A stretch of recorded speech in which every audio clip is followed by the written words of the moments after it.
and then gradually, slowly, the effect will get reduced, but it's not going to change, or not going to reverse at all. ठीक है? So that is very important. इसको हम समझ लें कि 100% reverse नहीं हो सकता. We can slow it down or we can reduce the impact, but it is going to occur. हम यही रोल प्ले कर रहे हैं कि हम कोशिश करेंगे जितना हद तक इसे कंट्रोल कर सकें, रोक सकें. बाकी जो चेंज हमारी वजह से हो रहा है वो भी हो रहा है, और एक नेचुरल चेंज भी है. याद रखिएगा, क्लाइमेट नेचुरली भी चेंज होता है. मैंने बताया, एक तो ह्यूमंस ने किया चेंज, तो नेचुरली भी चेंज होता है. तो नेचुरल साइकिल भी अपना चल रहा है. तो we can basically slow down, but we can not reverse it. I hope I answered your question.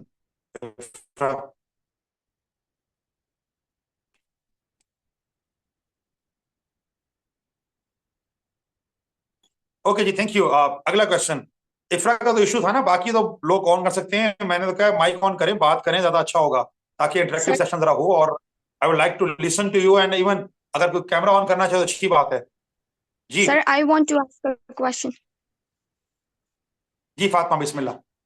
Sir, आपने जैसे कहा कि हम उसको रिड्यूस कर सकते हैं बट टोटली हम खत्म नहीं कर सकते हैं. तो sir, correct me if I am wrong, क्योंकि हमने इन्वायरमेंटल का एक सब्जेक्ट पढ़ा था, तो उसमें माइनर सब्जेक्ट था, तो उसमें हमने ये पढ़ा था कि जब ये इनिशिएट किया था यूनाइटेड नेशन ने, मतलब इसके लिए अगेंस्ट, मतलब क्लाइमेट चेंज को कॉम्बैट करने के लिए, तो उसमें जो दो कंट्रीज थी जो सबसे आगे थी वो यूएसए और चाइना था.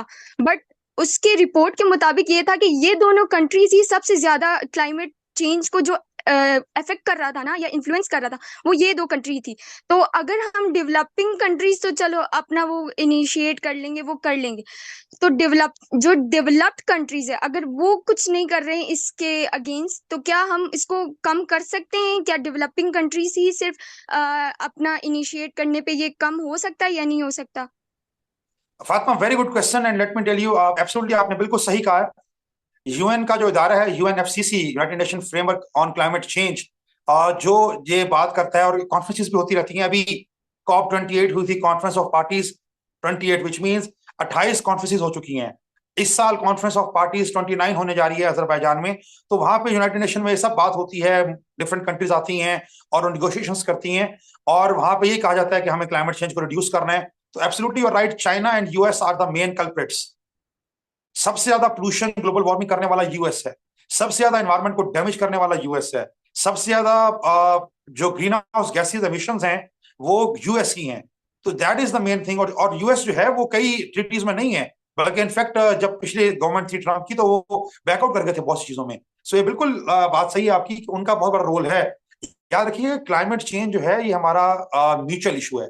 मैं इसकी मिसाल दे देता हूँ और आपको बड़ी अच्छी मिसाल समझ में आ जाएगी. देखिए, अभी तो हम सारे जूम पे बैठे हैं, so we are taking a class, we are having a session on Zoom. But to give you example, if we are having a class, हम एक क्लासरूम में सारे बैठे हों, और क्लासरूम में हम सब सांस ले रहे हैं, और क्लासरूम में सिर्फ 2 बच्चे स्मोकिंग शुरू कर दें. सो कहने को तो वो 2 बच्चे स्मोकिंग कर रहे होंगे, बट पूरी क्लास मुतासिर होगी, बिकॉज हम सब उस आबो हवा में सांस ले रहे हैं. सो हम जितना मर्जी अपना रोल प्ले कर रहे हैं डेवलपिंग नेशंस, ठीक है, वो रोल एक हद तक होगा जब तक के डेवलप नेशंस रोल प्ले नहीं करेंगी. इसी तरह ग्लोबली जो हम बात करते हैं, पूरी दुनिया की एयर जो है वो शेयर्ड रिसोर्स है. हमारी हवा शेयर है, हमारा पानी शेयर है पूरी दुनिया में. सो अगर हम सब मिलकर कंट्रीज इसको कंट्रोल नहीं करेंगे पोल्यूशन को, तो हम क्लाइमेट चेंज को कंट्रोल नहीं कर सकते, मिटिगेट नहीं कर सकते. So it is very important, और म्यूचुअली और ग्लोबली, इसलिए कहते हैं ग्लोबल इशू बिकॉज सब लोग शामिल हैं. और एक टर्म बता दूं मैं आपको, यहाँ पे इस्तेमाल होती है ग्लोबल नॉर्थ, ग्लोबल साउथ. ये भी बड़ी इंपॉर्टेंट चीज है, अगर पॉलिटिकल साइंस के स्टूडेंट्स हैं तो उनको पता होगा. ग्लोबल नॉर्थ से मुराद है डेवलप्ड नेशंस, और ग्लोबल साउथ से मुराद है developing nations. So we are part of the developing nations. इस वजह से कॉन्फ्रेंसेस यूनाइटेड नेशन करा रहा है, जिसमें पॉलिसी डायलॉग होता है, जिसमें एडवोकेसी होती है, जिसमें लॉबिंग की जाती है कि आप लोग जाके बात करें. 2000 जो पिछले 22 में हुई थी कॉन्फ्रेंस, वो इजिप्ट में थी.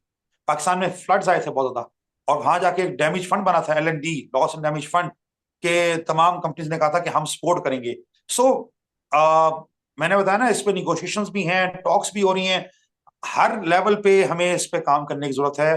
क्लाइमेट, मैं 2-3 टर्म्स बोल रहा हूँ ताकि आपको इल्म होना चाहिए, और I can explain those terms as well. एक तो है क्लाइमेट चेंज, मौसमाती तब्दीलियां. एक है क्लाइमेट मिटिगेशन, उसका हल, उसके लिए तदारुक, किस तरह रोकना है आपने, कम करना है. फिर है क्लाइमेट एडेप्टेशन, आपने कौन सी टेक्नोलॉजीज को अडॉप्ट करना है ताकि आप क्लाइमेट के असरात से कम हो सकें। क्लाइमेट एडॉप्टेशन जो है बहुत इंपॉर्टेंट चीज है। फिर है क्लाइमेट जस्टिस। क्लाइमेट जस्टिस ये कहता है कि क्लाइमेट जो है वो सब लोगों को असरअंदाज हो रहा है, तो हमें इंसाफ देना है। गरीब लोग ज्यादा मुतासर होते हैं क्लाइमेट चेंज से बनिस्बत अमीरों के। आप देखें माशाल्लाह, आप जो स्टूडेंट्स यहाँ पे बैठे हैं ये सेशन ले रहे हैं, तो यूर ऑल माइट भी, ज्यादातर बच्चे शहरों में से होंगे, अपने अल्हम्दुलिल्लाह उनके घर होंगे। फ्लड्स कहाँ पे आए? विलेजेस में, लेस डेवलप एरियाज में।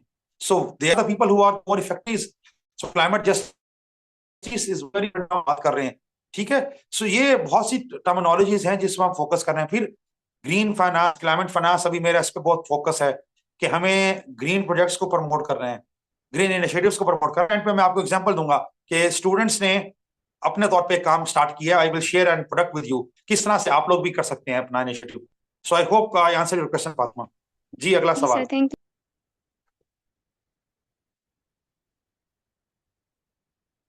जी, अगला सवाल हो तो बिस्मिल्लाह। ये सर, सर जैसे कि बेसिकली हम आपने कहा हैं कि बैकवर्ड एरिया यूएस, से हैं, एक तो यहाँ ना कनेक्शन की जुनैश प्रॉब्लम मेहमद होती है, बोल रही तो थी, हम उसके बाद मैं आपके बात आऊं। प्लीज मेहमद को बोलने दें जी। सर जैसे कि आपने कहा कि यूएस ज्यादा कंट्रीब्यूट कर रहा है क्योंकि उसने इंडस्ट्रियलिज्म सबसे पहले स्टार्ट की थी, तो हम ये कह सकते हैं कि वो ऐसी है। सबसे पहले डेवलप्ड हो गया था। और डेवलपिंग कंट्री भी तो डेवलप्ड की तरफ जा रहे हैं कि वो भी डेवलप्ड हो जाए। तो हम ये कह रहे हैं कि अब हम अपना कंट्रीब्यूशन रोकते क्लाइमेट चेंज को रोकने के लिए। मेहमद, बड़ा जबरदस्त सवाल किया आपने। और मैं अपने क्लास में स्टूडेंट्स को ये बात करता होता हूँ। Let me give you example. बड़ा मजे का एग्जांपल है। 1950 में, 1960, पुरानी बात नहीं कर रहा मैं, आज से 40, मतलब आज से चलें, अब तो वी आर इन 2024, तो 70 साल पहले कर लें, 60-70 ईयर्स बैक कर दें चलें। आपके ग्रैंड पेरेंट्स अगर किसी का हयात है तो पूछिएगा उनसे, वो आपको बता सकते हैं। 1950 एंड 60 में Lahore and Karachi were cleaner then Paris and London. Lahore, Karachi, London से, पेरिस से क्लीन थे, साफ सुथरे थे, क्योंकि हमारे पास इंडस्ट्रियलाइजेशन नहीं थी इतनी। हमारे पास एग्रीकल्चर था, हमारे पास नेचुरल लैंडस्केप था। लंदन और पेरिस में इंडस्ट्रियलाइजेशन हो रही थी उस टाइम पे। इसलिए दुनिया में जो पहली स्मोक आती है वो लंदन स्मोक के नाम से मशहूर है, 1952। And then the other smoke that we talk about is the photochemical smoke of Los Angeles. तो दुनिया में जो दो स्मोक की टाइप्स हैं, जब हम बात करते हैं स्मोक की, तो it started from London and then it was also in Los Angeles. उनके नाम आज तक वही हैं, classical smoke London smoke, photochemical smoke Los Angeles smoke. तो मुझसे कोई गोरा बात करता है ना पोल्यूशन की, कि आप लोग, we are developing nations, Pakistan, India, south Asia, we are poor and we are having so much problems of environment, then I say okay, how the word smoke started? They say, oh no, smoke is a big problem in Pakistan. Lahore is now one of the most polluted cities in the world. Totally agree with that. There's no denying the fact. But it started from London and Los Angeles. तो ये बात बिल्कुल सही है कि उन्होंने develop कर लिया और अब पोल्यूशन करके एनवायरनमेंट को तबाह कर दिया। Now they are rich countries, they have the finance, they have the development, अब उनके पास क्लीन टेक्नोलॉजीज भी हैं, अब वो काम कर रहे हैं। हमारे पास मसला ये है कि we don't have the clean technologies, we don't have the infrastructure, we don't have the technicians for that, we don't have that much research. तो बिल्कुल बात आपकी सही है कि हम अब उन्हीं को फॉलो करें, which is wrong. We should not be following them blindly. मैं ये बात बड़ा इंपॉर्टेंट करूंगा। आजकल जो टर्म इस्तेमाल हो रही है, जो आप सबको इल्म होगा, that is SDGs, sustainable development goals. So we need to move towards sustainable development. We don't need to blindly follow those nations and commit the same mistakes which they have done. Rather than, we should be seeing our own ground realities and we should promote sustainable development. मिसाल के तौर पे urban forestry है, मिसाल के तौर पे social forestry है। अभी बात कर सकता हूँ, मिसाल दे सकता हूँ। हमारे पास बहुत सी चीजें हैं, हमारे पास हमारी जो लोकल बहुत सी चीजें हैं जिनको हम फोकस कर लें। एक और बड़े मजे की बता देता हूँ, अगर आप लोग इंटरेस्टेड होंगे तो मैं शेयर करूंगा। एक तो स्टूडेंट्स, दो चीजें हैं Mehmad, because you are also with me on LinkedIn, you share that message, अच्छी बात है।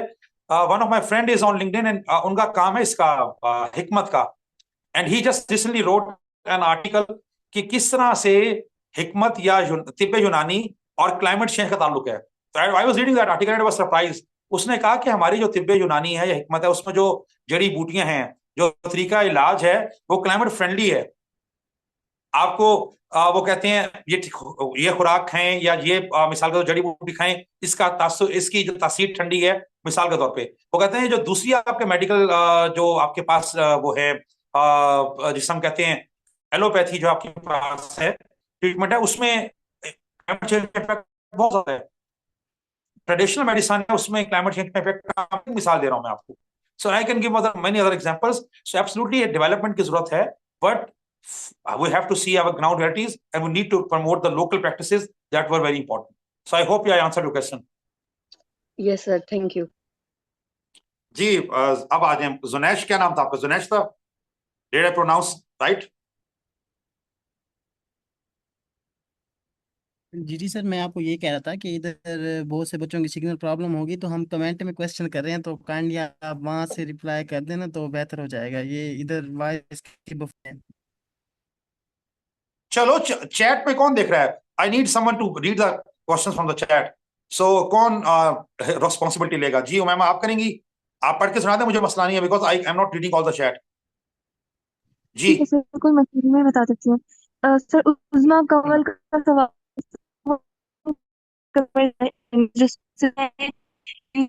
nations still between debate sir, अगर पढ़ लें तो आपको ज़्यादा इजीली समझ आ जाएगा। वैसे it am still a debate between global south and global north. let me read the question myself then. मुझे नजर नहीं आ रहा, मुझे ज़नियात का सवाल नजर आ रहा है। I want to say that we are misguided throughout life, especially me. Almost more than 70% oxygen come from the ocean, and they are the major source, as we always talk about the land pollution. Why we don't talk about the water pollution? जुनैश, अभी मैं बात करता हूँ, blue economy की बात करता हूँ। Very good question, blue economy के हवाले से। उस्मा का सवाल मुझे नजर नहीं आ रहा। Okay, now I just seen the question. Yeah. Sir, what do you think about carbon footprint में? What do you think carbon footprint में consumers nation responsible हैं या producer nations? Because I'm still a debate between global south and global north. चलें जी, let me coming on के producers का carbon के या carbon के consumers। अच्छा जी, पहले आ जाते हैं उसके सवाल पे। जुनैश, आपका जो सवाल है बिल्कुल सही है। ब्लू इकोनॉमी आजकल बहुत ज्यादा फोकस में है और बहुत ज्यादा बात हो रही है ब्लू इकोनॉमी के हवाले से। उसमें सबसे इंपॉर्टेंट चीज यही है कि आपके जो ओशंस हैं, आपका जो पानी है, that is the main sink of the carbon, और जिसमें algae are playing a major role, phytoplanktons are playing a major role. So आपके फाइटोप्लैंक्टन्स और आपकी जो एल्गी है, they are the major sink of the carbon dioxide. So बिल्कुल इस पे बहुत फोकस है। इस वक्त तो बहुत बड़ा इशू है ओशन पोल्यूशन के ऊपर, बल्कि एक मूवी आ चुकी है सी पायरेसी के नाम से। If anyone is interested, I am sharing about it. आप गूगल कर लीजिएगा, डॉक्यूमेंट्री है सी पायरेसी के हवाले से। आप पढ़ें किस तरह से चीजें हो रही हैं, आप हैरान हो जाएंगे। इस वक्त अनफॉर्चुनेटली हमारे ओशंस के अंदर प्लास्टिक ज्यादा है फिशेस के निस्बत। We have more plastic in our oceans than the fishes, because हमारे पास जितने सिंगल यूज प्लास्टिक्स हैं, आपके शॉपर बैग से लेके, आपके प्लास्टिक स्ट्रॉ से लेके, आपके ऑल नायलॉन के नेट्स जो मछलियां पकड़ने के लिए। और आप देखें नेशनल ज्योग्राफिक पे, वाइल्ड पे, एनिमल प्लैनेट पे हर दूसरे तीसरे दिन वीडियो आ रही होती है कि कोई वेल फंसी हुई है नेट के अंदर, कोई टर्टल फंसा हुआ है नेट के अंदर, कोई डॉल्फिन फंसी हुई है नेट के अंदर, और वो मर रहे हैं, और उसमें से जो रेस्क्यूअर्स हैं उनको बचा रहे हैं। So absolutely it's a big issue, और we need to talk about it. And yes, now जिसे कहते हैं ना, लोगों की तवज्जो आ चुकी है इस हवाले से। वर्ल्ड वाटर डे जब मनाया जाता है उस पर बात की जाती है, और ब्लू इकोनॉमी पे बहुत ज्यादा बात हो रही है। अगर आपका शौक है तो मैंने बताया, सी पायरेसी को देखें और ब्लू इकोनॉमी को देखें। ये दो चीजें आपको which will help you more into this debate. Coming to the question of Usma. जी उस्मा, कार्बन फुटप्रिंट की अगर हम बात करें तो इंपॉर्टेंट चीज ये है कि कार्बन फुटप्रिंट जो है वो काफी मल्टीवेरिएट चीज है। उससे मुराद है कि आपका लाइफस्टाइल जो है वो कैसा है। आप